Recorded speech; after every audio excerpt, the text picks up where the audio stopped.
soul. Test drive yours today at Cars Plus. McDonald's of Guam, I'm Loving It, and King's Restaurant, serving your local breakfast, lunch, and dinner favorites for over 45 years.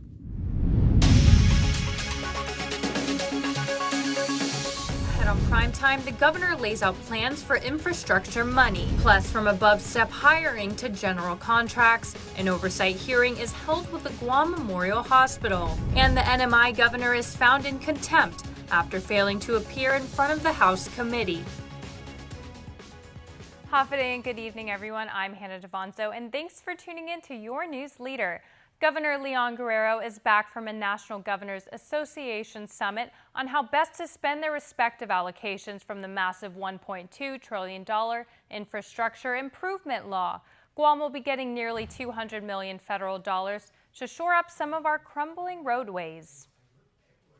Speaking to reporters after a recent public appearance, the governor was asked about her time at the NGA summit, where she was briefed on spending plans and also appeared on a panel discussion with several state governors. The final guidelines for the use of the infrastructure money is not out yet. We don't have the monies yet, but they wanted to know from the governors our plans to push the money out.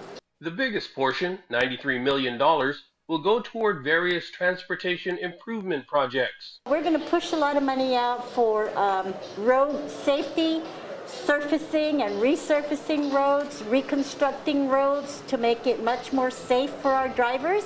Some other specific allocations include $25 million to expand broadband access and $11 million to modernize the Guam Regional Transit Authority's aged and largely inadequate system. In all, Guam will get $193 million in infrastructure funding, just a fraction of the unprecedented billions in federal assistance already received, gifts from Uncle Sam that just keep on giving. We're pretty excited with this infusion of funds to, again, give back to our people in the way of safe roads, in the way of more broadband access, and of course in the way of providing utilities in those areas that are underserved and do not have the structure. For Guam's News Network, I'm Nestor Lecanto. A CNMI House committee finds Governor Ralph Torres in contempt after failing to appear before them as they investigate his expenditures. And Torres refusing to appear says they're on a witch hunt. Regional correspondent Tomas Mangletnia with the latest. All 7 members voted to hold Governor Ralph D. Leon Guerrero Torres in contempt of a lawfully served subpoena on himself. The House committee investigating the governor taking action for his no-show last Friday. The governor this morning made clear he isn't backing down. Their agenda is simple.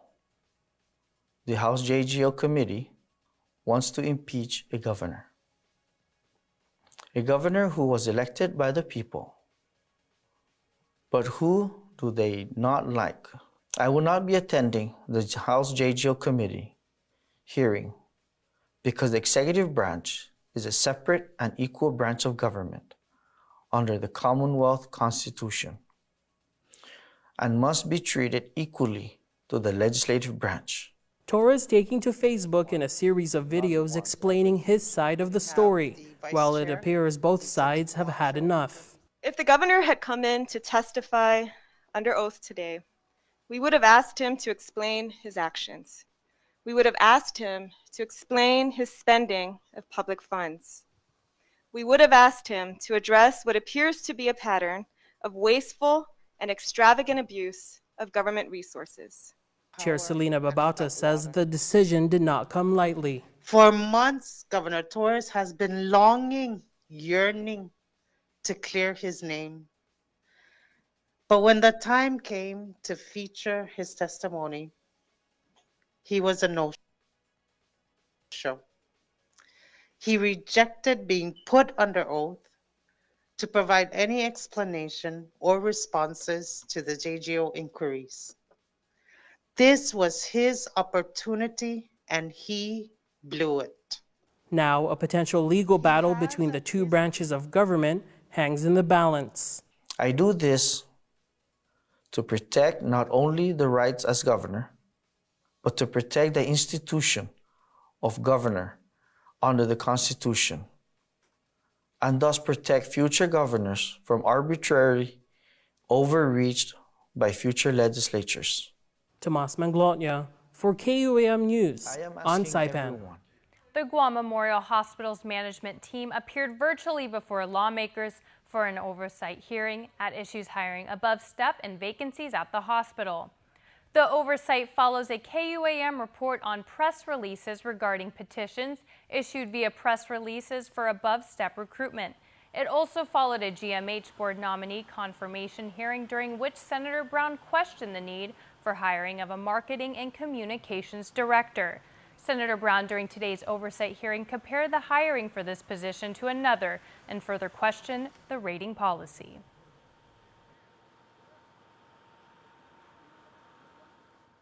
But I just want to give you an example with regards to education and experience credit. And this is just an example of the point system.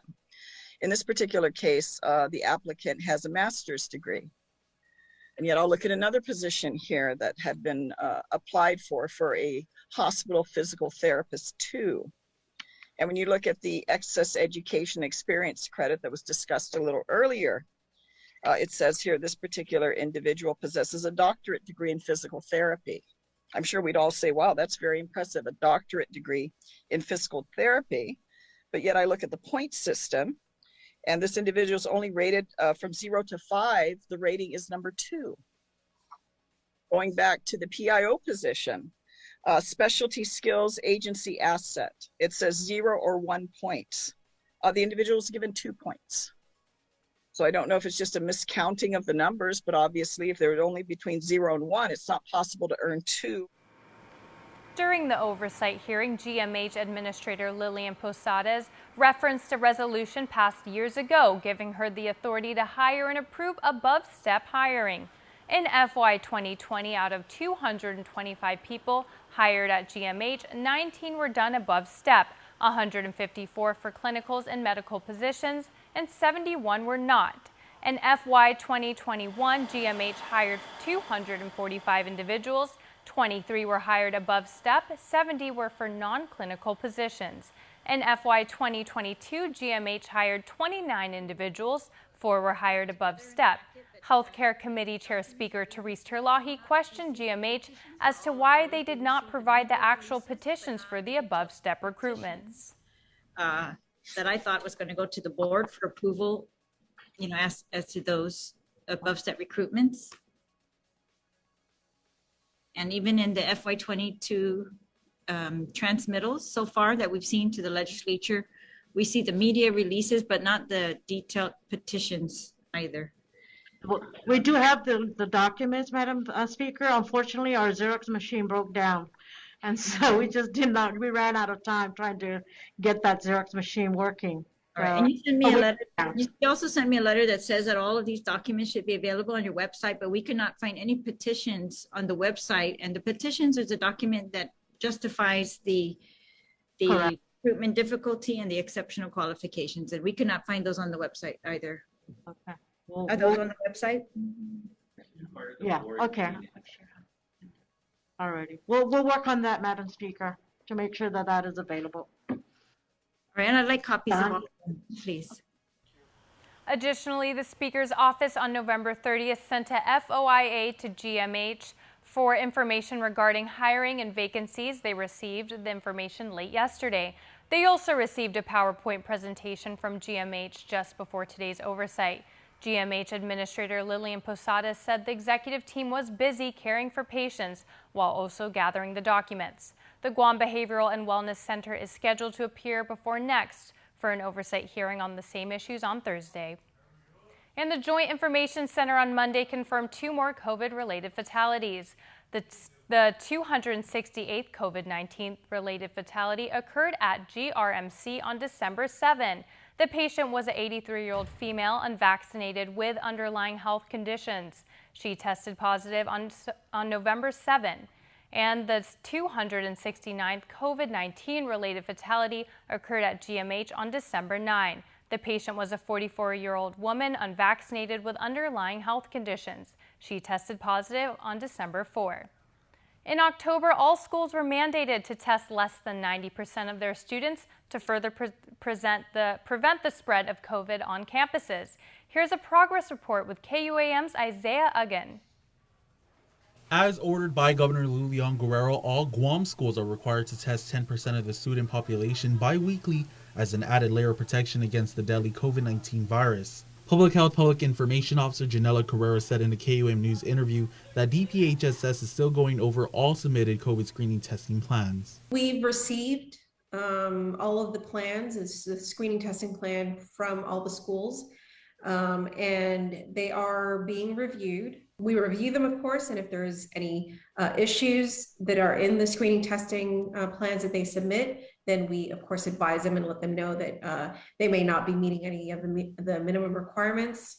But so far, all the plans that we have been reviewing, they look good. Carrera says that Public Health continues to support and guide some schools island-wide that have questions or concerns about the executive order. We work with the schools to ensure that they are meeting the minimum requirements for screening testing. And then, of course, if they have questions or concerns or need further guidance or consultation, then we are here to support them and offer any advice that they may have or address any concerns or questions that they may have about screening testing. Carrera notes that a few charter and private schools do not test students on campuses, but instead direct them to a clinic because of liability concerns. With the private schools and the charter schools, they submitted more of a comprehensive screening testing plan. And then two of the schools, the private schools, in their plan, they indicated that they do not want to test their students, but offered an alternative for testing their students. So I think what it is they don't have or did not participate in the training to be able to test their own students. As for all 41 Guam Department of Education public schools, what they did was they submitted their mitigation plan, their COVID mitigation plan, and then attached what would be their screening testing plans. GDOE Deputy Superintendent of Operations Erica Cruz said that they are currently focusing on testing approximately 150 employees who have yet to receive the COVID vaccine. That's in a separate executive order for GovGuam employees who choose not to get the jab. They must submit to weekly COVID testing or else they are subject to disciplinary procedures, which may include disciplinary action. There have been 4 employees placed on annual leave in October as a result. One has since resigned as of December 3rd after being ordered not to return to work for over 3 months. Cruz also said in a phone call with KUAM News that they are still seeking guidance on student testing from Public Health. She notes GDOE will seek parent input and consent before implementing such plan. Reporting for Guam's News Network, Guahusi Isaiah Uggan. Before we head into the break, KUAM and Coast 360 throughout the month of December share Making Spirits Bright. We want to see videos and pictures of your Christmas trees, decoration, and holiday photos. Make sure to use the hashtag Making Spirits Bright Guam on Facebook or Instagram. Check out this video from Travis Sums of Paradise Estates in Dededo.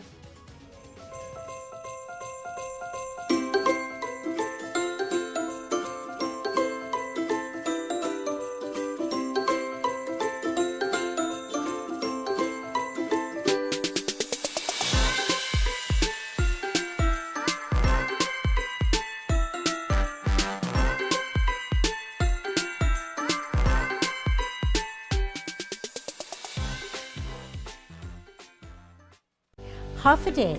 This is Governor Leon Guerrero. If you're struggling to pay rent and utilities because of the pandemic, your government can help. Our emergency rental assistance program provides direct relief to you. To date, over $6.9 million has helped over 1,500 households. Apply online at eoa.guam.gov or call the Department of Administration's Emergency Rental Assistance Program at 671-638-4518 or 19. Don't need a work break, keep the smile on your face. The moments you can't replace, and I'll be around. Whoa, you can count on me. You can count on me for life. Wherever life takes you, we're always here for you. Calvo's Insurance. Count on us. for life.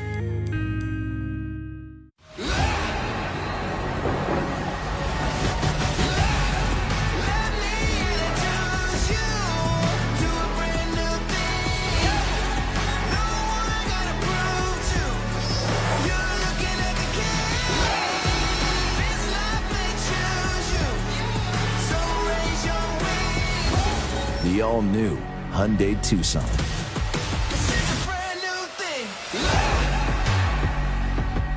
Hafaday, this is Congressman Nicholas. If you are a small business, you may be interested in a federal program called the State Small Business Credit Initiative. This program can provide federal funds to match equity investments into your company or help you get lower interest rates at local banks. To find out more on how this program can help your small business, please contact your Guam Congressional Office at 475-6453 or at michael.sanicholas@mail.house.gov. This ad was paid for with official funds from the Office of Congressman Michael F.Q. San Nicolas. It's a special delivery to your inbox every week with your KUAM News Roundup, program advisories, and promotions. Sign up for the weekly KUAM Digital Digest today on KUAM.com.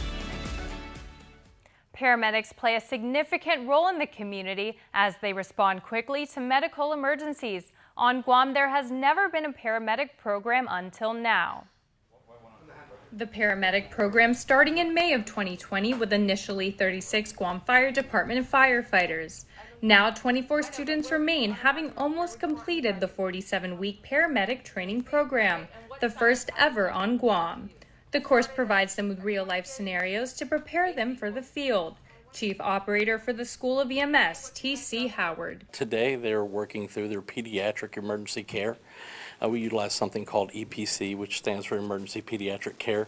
Today they're going through their drugs and learning how to utilize those drugs and the skills that will be utilized to help save pediatric patients.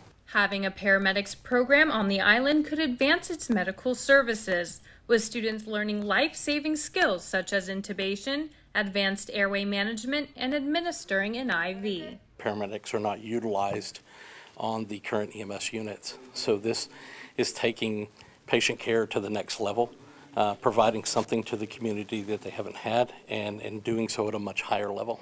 Currently, Guam law requires emergency medical technicians to be registered through the National Registry of Emergency Medical Technicians. At this time, NRMT is not recognizing their certification from this program. However, the Guam Fire Department, the School of EMS, Guam Community College, and Department of Public Health are all working on updating Guam law so it will also include the paramedic program. Travel nurses are registered nurses who work in short-term roles at hospitals, clinics, and other healthcare facilities around the world. Believe it or not, there are many travel nurses on the island. One of those nurses sat down with our Joan Uganchar for us to answer the question, why Guam? When's the next time I'm going to be able to live, work, and play in Guam at a time in my life that allows for that? Let alone I'm here with one of my best friends, so when are our paths going to cross? And it works out time-wise for her, it works out time-wise for me. So, I mean, it's beautiful. I loved being in Hawaii. I loved being on island time and just kind of on your days off going to the beach and doing nothing, just sitting there, you know. That's people's vacations for a week, to do that, and to be able to like live that life for as long as they'll let me. Why not? You know? That's the response Tori Caprusio had when family and friends asked her why she decided to fly halfway around the world to temporarily work at the island's only public hospital.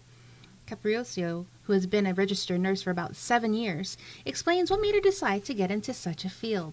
I have always really just been interested in like helping people and the medical industry. I'm very like science and fact-based. For the past 2 years, the girl from upstate New York has been a travel nurse. The love of travel and exploring instilled in her by her family.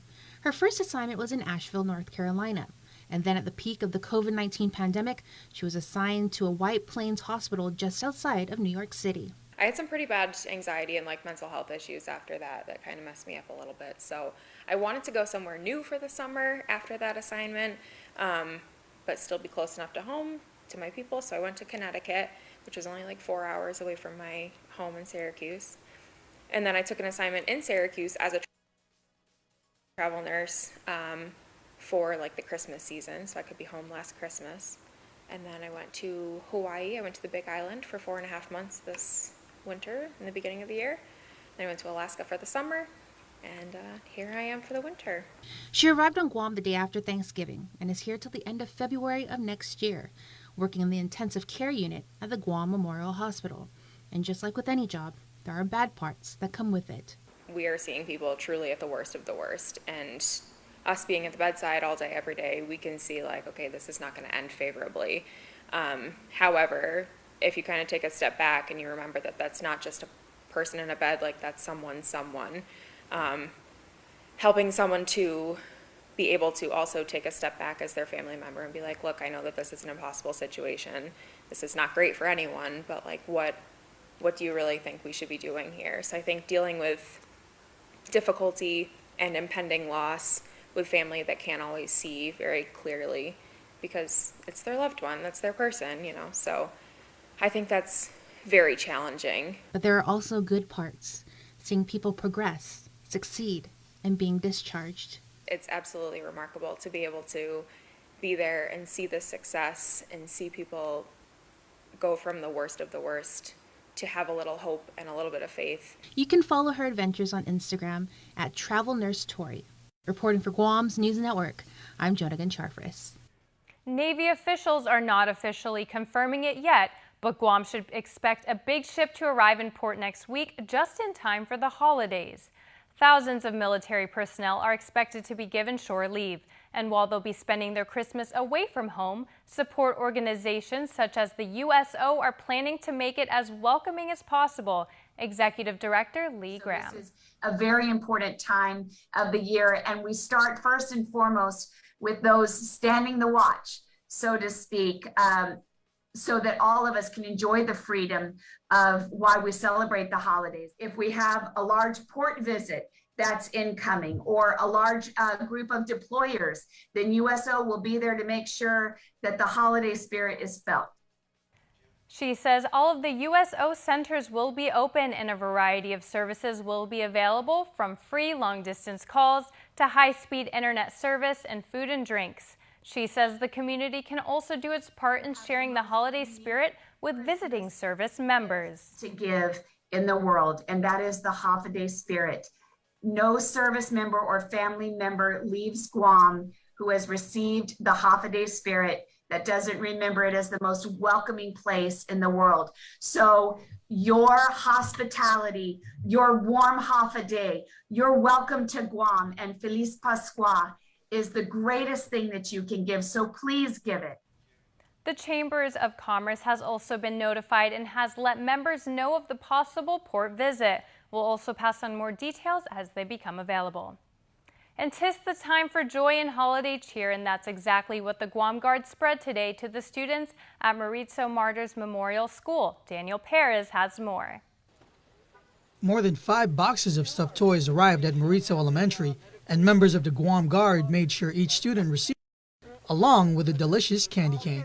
Major General Esther Agigi. And to see the students out here where I used to stand and where I used to go to class, I tell you, it's quite humbling and inspiring. Being here with the future of our island, the future of our nation, I think this is the antidote for the COVID-19. If we could just learn from students on how to be humble and how to see the world through a child's eyes, I think our problems will be so much more minimized. And I think every now and then we'll have to take a knee and step away from solving world's problems. And you know what? I think the answer is right here. Command Sergeant Major Celso Leonen gave his thoughts on making the children happy. It is very, very heartwarming spreading the Christmas cheer to our children down here at Malesu. It's something that we haven't done for quite some time. And as I said in my speech before, there's 2 things that my parents always taught me during the Christmas holidays, is tradition and love. And definitely the traditions have been practiced here in the village of Malesu. And of course, the spread of love and cheer during this Christmas holidays. Mauricio Elementary Principal Erica Cepeda expressed her thanks. Yes, I'd like to take this opportunity to thank the Guam Army National Guard, our Adjutant General from Mauricio, Esther Agagi, and our Command Sergeant Major Leonin, for the opportunity to, bring some Christmas cheer down to our students in the South from Mauricio and Pneumatic. And despite masks, you could tell that smiles were all on the faces of students, teachers, and Guard members. The Mauricio Elementary School has been the Guam Army National Guard's adopted school for over 10 years. Reporting for Guam's News Network, I'm Daniel Perez. Sports is up next with Dave Delgado. Keep it here. You're watching KUAM.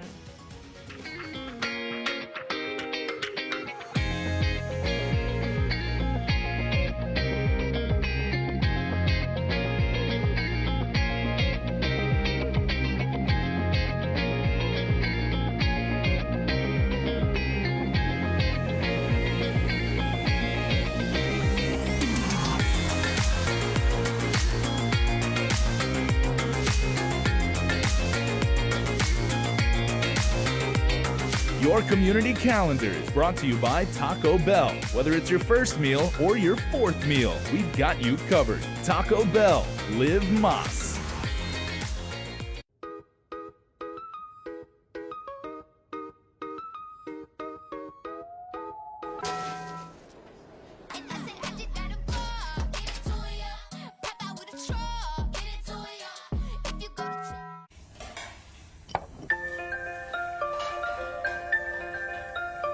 Honey, do you want some milk? Do you ever wonder how your favorite products make their way into your local stores? Most arrive on state-of-the-art Matson vessels that transport containers of food, household items, equipment, and supplies into the islands every week. Because we know that you depend on us, we work closely with our partners to ensure that our shipments arrive on time, all the time, so you can find your favorite products when you need them. We transport the region's most precious cargo that supports successful businesses and promotes a better quality of life for our families. Matson is proud to have been the hometown shipping carrier for Guam, the CNMI, and Micronesia for the past 25 years, and you can count on us to be here for generations to come. Say hello to the First Hawaiian Bank mobile app. Got a question about your finances? You've come to the right place. Bring all your accounts together, even those that aren't with us, and see the big picture, right down to the smallest detail. Unlock powerful tools like Insights and Money Map that help you save time and take control of your finances. When you connect accounts with the First Hawaiian Bank mobile app, it all starts with yes. The holidays are here, and you know what that means. Time to gather with family and friends, dress up our homes, and explore the Christmas season in paradise. Why not share these moments for a chance to win $100 in cash? Log on to visitguam.com/Instaguam today to participate in the Guam Visitors Bureau's #InstaGuam photo and video contest. A winner will be chosen every week, so share your best holiday moments now and win. Brought to you by GVB, making Guam a better place to live, work, and visit. KUAM Sports is brought to you by Docomo Pacific. Better together.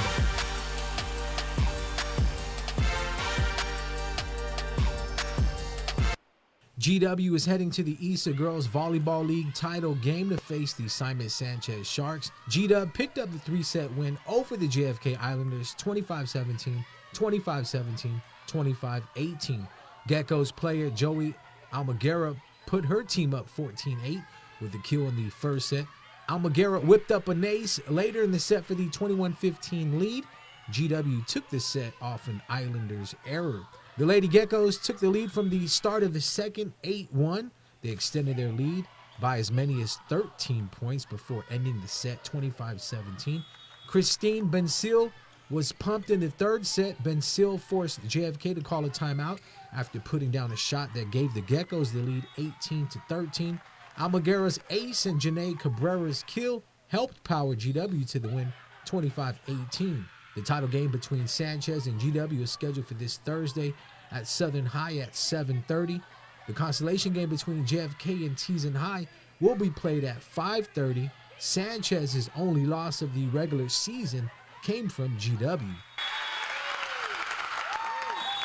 7 drivers competed in the Pro-Line Drifting Championship Finals at the Guam International Raceway Asphalt Oval Track. Taking home the top spot was Von Burrell with 94 points. Burrell was crowned season champion for his performance. Carl Damasic was second with 90 points. Jasper Leong was third with 66 points. Matt Parker was fourth with 54 points. Judges for the event were Tom Akagami, Lee Weber, and Jim Cruz. Big shout out again to Jones Media for the footage. Shout out to all the drivers for their hard work and for them to continue with their passion for drifting and competition during another tough year of health restrictions and shortage of track time. Another big congratulations going out to Academy basketball player Mia Taitano, who is committed to play basketball for Vanguard University of Southern California. VU is a NAIA D1 women's basketball powerhouse headed by NAIA Hall of Fame coach Russ Davis. Located in Costa Mesa, Orange County, Mia has also been a Guam Junior National player for several years and is hoping to represent Guam on the senior women's level real soon. KUAM Sports is brought to you by Docomo Pacific. Better together.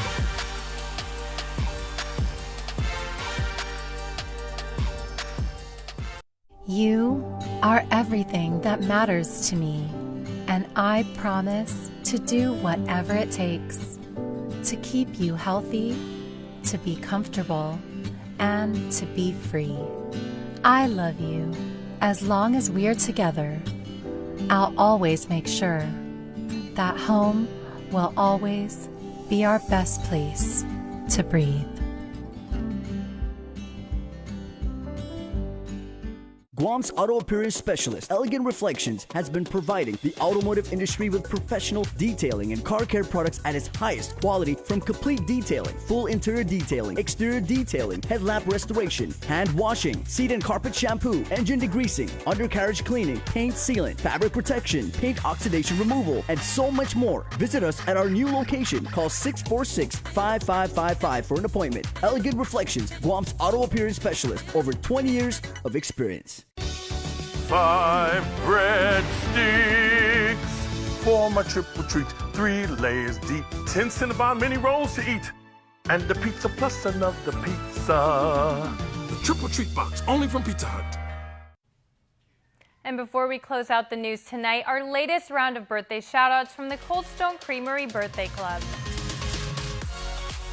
Happy birthday number 49 to Vicky. You are one amazing, hard-working woman. Continue with that great smile of yours, and may the good Lord continue to bless you on your special day. Vicky, please take care, stay safe, and your familia is safe. We love you always. Happy 49th, Vicky. We hope you had a great day. Also, happy blessed birthday to Joe Leon Guerrero, who's got a very, very flattering shout-out to my king, Your Majesty. To the man who loves our family unconditionally and the man in our life. We love you forever, says your very appreciative wife, Bobby Jean. And Michael Mendiola, happy birthday, dear son, on this special day. We pray to God that he blesses you with good health and happiness. Love you always, say Dad and Mom, who are very, very proud of you. And you know what? So Vicky, Joe, and Michael, we hope you guys had an amazing Tuesday, an amazing December 14th, and an amazing birthday. That's going to do it for us here on Primetime. Thanks for watching and good night.